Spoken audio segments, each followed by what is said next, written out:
जी बिस्मिल्लाहिर्रहमानिर्रहीम अस्सलामु अलैकुम वरहमतुल्लाहि वबरकातुहू। मेरा नाम है doctor Mohammad Muzammil Hasan. Video start करने से पहले मेरे साथ मिलकर दुरूद शरीफ पढ़ लें। अल्लाहुम्मा सल्ली अला सय्यदिना व मौलाना मुहम्मदिन व अला आलि सय्यदिना व मौलाना मुहम्मदिन कमा तुहिब्बु व तर्ज़ा सल्लल्लाहु अलैहि वसल्लम। आज हमने आपके साथ बात की है भैंसों की फिजिबिलिटी पे कि अगर आप बफलो फार्मिंग करना चाहते हैं तो किस तरह से उसको वायबल बनाया जा सकता है। आपको बफलो फार्मिंग में जो रिटर्न्स हैं वो किस तरह से मिलेंगे, दूध का क्या रेट है, कैसे आप इसको कामयाब कर सकते हैं। उसमें दोनों तरह की जो फार्मिंग है आपके साथ डिस्कस की। पंजाब में लोग जो फार्मिंग है वो किस अंदाज से करते हैं और इसी तरह जो कराची में फार्मिंग है वो किस अंदाज से की जाती है। पंजाब में तकरीबन 10 साल मैंने बफलोस के साथ काम किया, ठीक है जी। और हमारे पास यहाँ पर जो दूध था वो डायरेक्ट हमारे स्टोर्स पे जाता था। जब दूध डायरेक्ट स्टोर्स पे जाता था तो हमारे पास ऑप्शन होता था कि हम भैंस का दूध गाय के दूध में कितना शामिल करेंगे।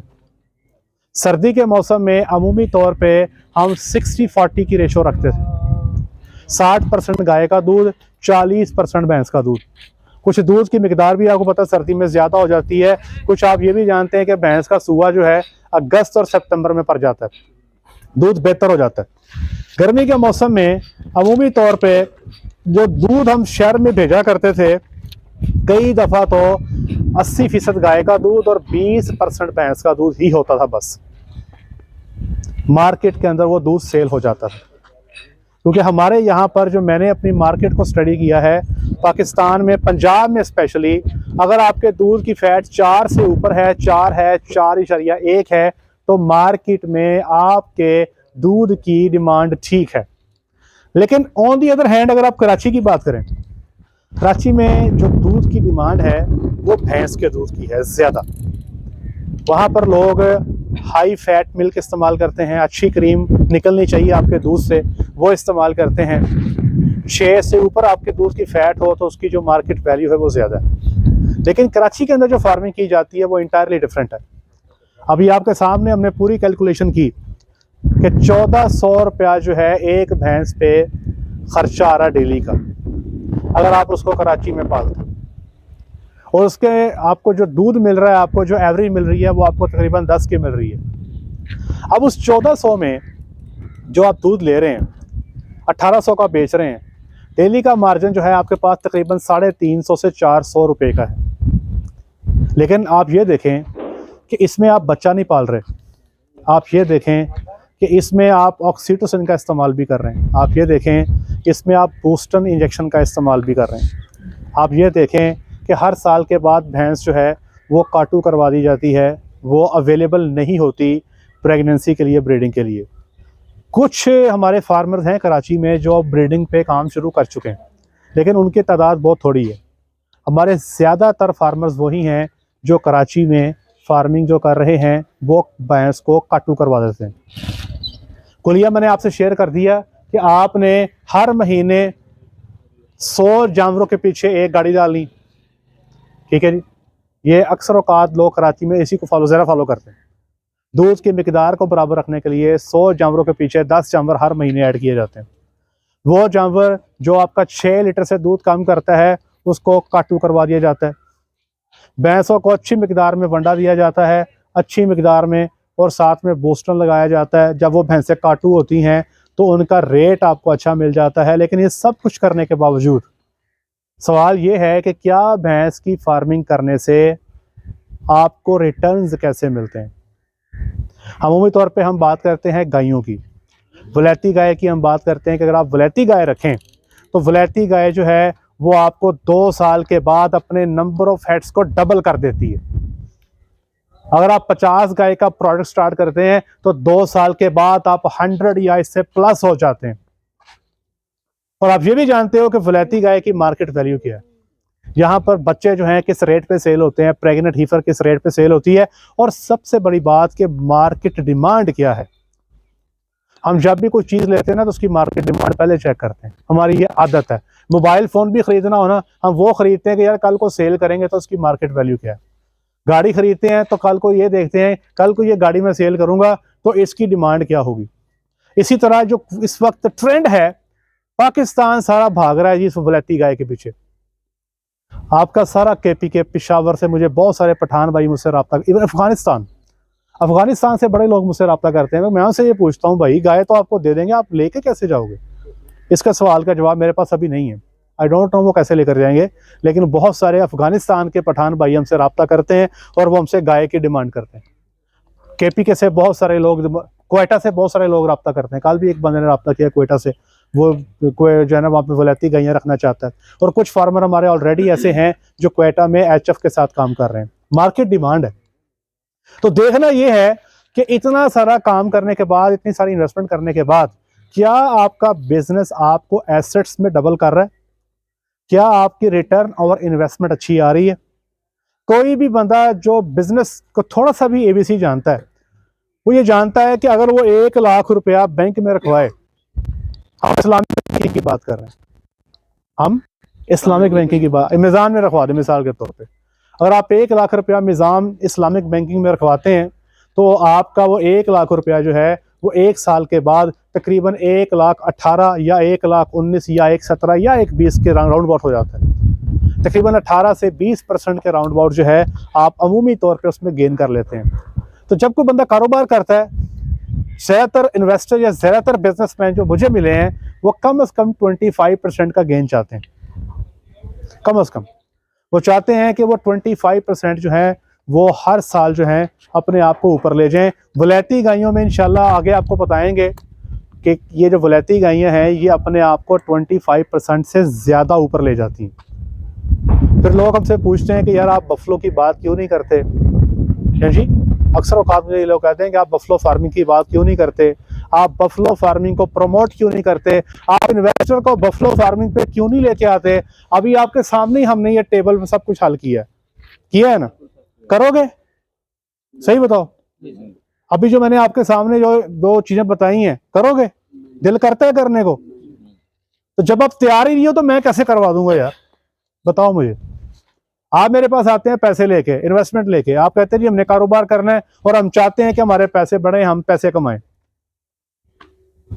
तो क्या ये जो सौदा मैंने बेचा है, तो क्या खरीदार हो इसके? आप सारे फार्मर हैं, आप बच्चे नहीं हैं, मतलब आप स्टूडेंट नहीं है, फार्मिंग कर रहे हैं, आपने घरों में जानवर रखे हुए हैं। मुझे बताएं कि जो हमने भैंस के बारे में भी बातें की हैं, आप इसे इत्तफाक करते हैं? क्या ये दूध इतना ही देती है? कहीं मैंने दूध कम तो नहीं लिखा? दस दियो यार, कहते मैं दूध ही घाट लिख देता हुए। इससे ज्यादा देती है, कम देती है? इससे भी कम देती है। लो जी, इससे ऊपर की तवक्को नहीं है। तो बात यह है कि अब मैं ना आपको घेरा नहीं दे सकता, या जो मेरी ऑडियंस सुन रही है मैं उनको चक्कर नहीं दे सकता। मैं नहीं कह सकता यहाँ पे आके भैंस की पहले महीने की एवरेज 16 किलो, दूसरे महीने की भी 16 किलो और 10 महीने बाद भैंस की एवरेज 10 किलो। आप कहेंगे वो भैंस हमारे पास तो कम से कम नहीं है, पास हो तो कुछ कह नहीं सकते। तो बस सवाल का जवाब ये कि मेरे पास भी नहीं है। मैंने 10 साल भैंसों पे काम किया जनाब। जब तक बूस्टन पंजाब में था तब तक प्रेगनेंसी के साथ, क्योंकि हम पंजाब में रहते हैं, ब्रीडिंग करवाते हैं, प्रेगनेंसी के साथ हमारी जो दूध की एवरेज हुआ करती थी 8.5 से 9 होती थी।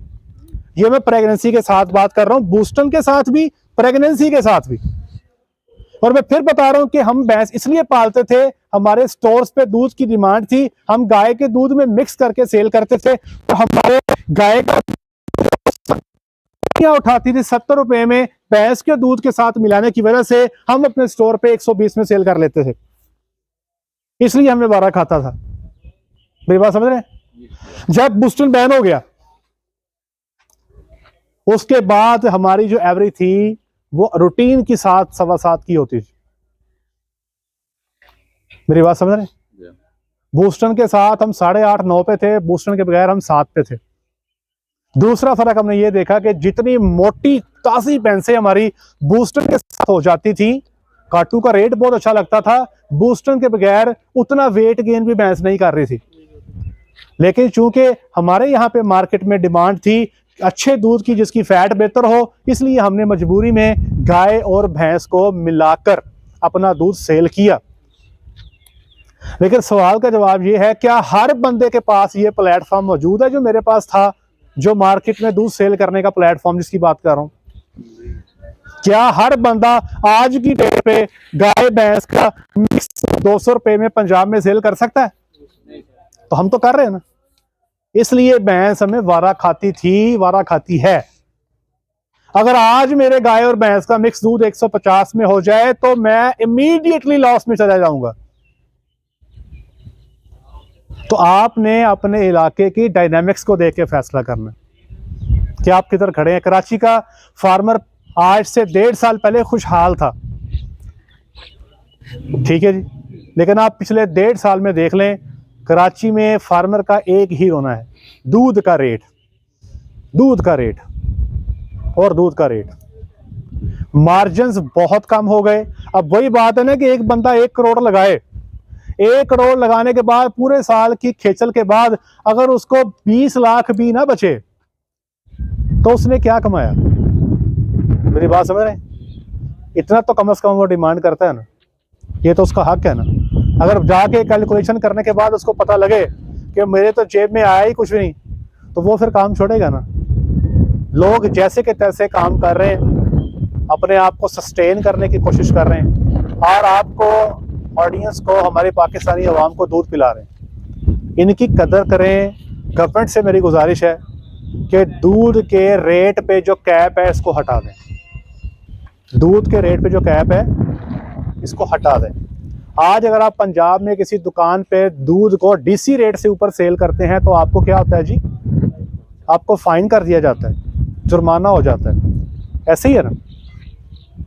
तो ये कैप नहीं होनी चाहिए। डीसी साहब गाय का तो रेट नहीं कैप कर रहे थे, या तो गाय का, वनडे का, डीसी साहब मैं यही बात कर रहा हूँ कि अगर आप दूध के रेट पे कैप करना चाहते हैं तो आप जो वनडे की आइटम्स हैं, सीमन की प्राइस है, उस पे भी कैप रखें। आप ऐलान कर दें कि सोयाबीन मील का रेट इससे ऊपर नहीं होगा, या वनडे का 40 किलो का बैग इससे ऊपर सेल नहीं होगा, तो फिर तो बात समझ में आती है कि आप दूध के रेट पे कैप कर दें।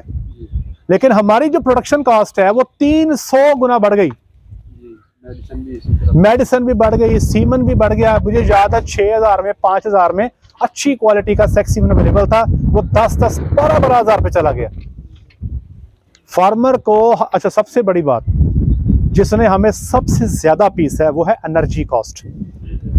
हम कहाँ पे 15-20 रुपए का यूनिट इस्तेमाल करने वाले लोग थे, आज कहाँ पे चले गए?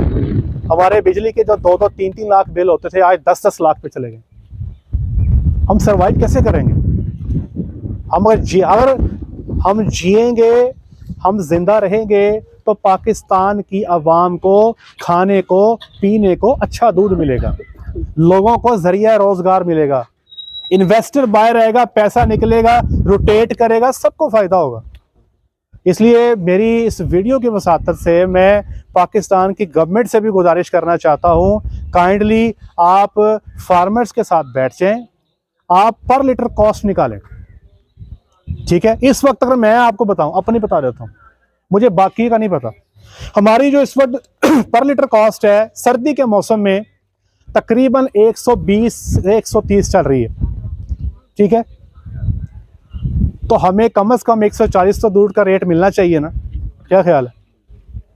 गर्मी के मौसम में यही कॉस्ट हमारी बढ़ के 140, इवन के 145 तक हो जाती है, तो तब हमें 150 रेट मिलना चाहिए ना। हमारे वो इलाके जो अच्छी जगहों पे हैं, इस्लामाबाद, लाहौर, फैसलाबाद, कुछ रेट मिल जाता है। साउथ पंजाब में चले गए, आज भी फार्मर 110-120 में दूध सेल कर रहा है, फार्मर भाग ही जाएगा ना। तो काइंडली ये फिजिबिलिटी हमने आज देख ली बफलो की, कल आपके साथ गाय के डिस्कस करेंगे, फिर आप सोच लीजिएगा क्यों हम गाय की तरफ ज़्यादा बात करते हैं। कोई सवाल? जी आज के लिए इतना ही। अपना ख्याल रखें, दुआ में याद रखें, 5 वक्त की नमाज बाद जमात अदा करें। अस्सलाम वालेकुम।